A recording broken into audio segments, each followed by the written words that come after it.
ভারতকে আনুষ্ঠানিকভাবে নির্বাচন পর্যবেক্ষণের আমন্ত্রণ জানিয়েছে বাংলাদেশ, এমন এক খবর এখন আলোচনার কেন্দ্রে।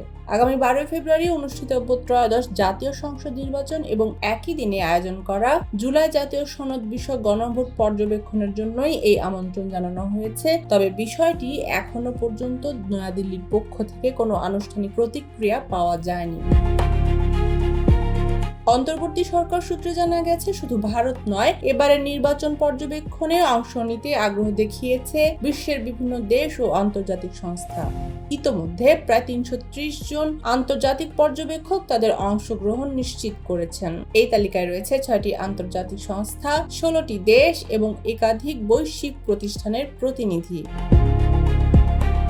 নির্বাচন পর্যবেক্ষণে অংশ নেওয়া সংস্থাগুলোর মধ্যে রয়েছে ইউরোপীয় ইউনিয়ন, ইসলামী সহযোগিতা সংস্থা বা OIC, Commonwealth secretariat, ANFREL, international Republican institute এবং ন্যাশনাল ডেমোক্রেটিক ইনস্টিটিউট। পাশাপাশি কিছু আন্তর্জাতিক গবেষণা প্রতিষ্ঠান ও নির্বাচন পর্যবেক্ষক ব্যক্তিগত সক্ষমতায় এই প্রক্রিয়া পর্যবেক্ষণ করবেন।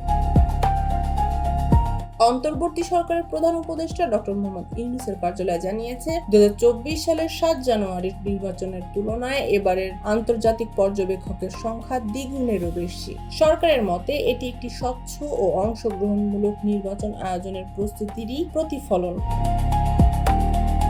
আন্তর্জাতিক পর্যবেক্ষকদের সঙ্গে সমন্বয়ের দায়িত্বে থাকা কর্মকর্তা লামিয়া মোর্শেদ বলেন, আমন্ত্রিত অনেক দেশ এখনো তাদের প্রতিনিধি তালিকা চূড়ান্ত করেনি, ফলে সময়ের সঙ্গে সঙ্গে পর্যবেক্ষকের সংখ্যা আরও বাড়তে পারে।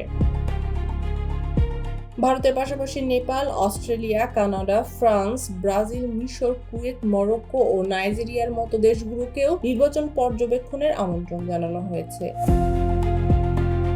এদিকে এবারের নির্বাচনে রাজনৈতিক প্রতিযোগিতার মাত্রাও বেশ বড়। 50টির বেশি রাজনৈতিক দল ও স্বতন্ত্র প্রার্থী মিলিয়ে প্রায় 2000 প্রার্থী দেশের 300টি সংসদীয় আসনে প্রতিদ্বন্দ্বিতা করছেন। একই দিনে অনুষ্ঠিত হতে যাওয়া গণভোটের নির্বাহী ক্ষমতার সীমা নির্ধারণের মতো একটি গুরুত্বপূর্ণ সাংবিধানিক বিষয়ে মতামত দেবেন ভোটাররা। সব মিলিয়ে ভারতকে আমন্ত্রণ জানানোর বিষয়টি যেমন কূটনৈতিক দিক থেকে গুরুত্বপূর্ণ, তেমনি আন্তর্জাতিক পর্যবেক্ষকদের বড় উপস্থিতি এই নির্বাচনকে ঘিরে বাড়তি মনোযোগ তৈরি করেছে। এখন দেখার বিষয়, এই নির্বাচনী প্রক্রিয়া কতটা স্বচ্ছ ও গ্রহণযোগ্য হিসেবে দেশ ও বিদেশে মূল্যায়িত হয়। আন্তর্জাতিক ডেস্ক, নতুন কাগজ।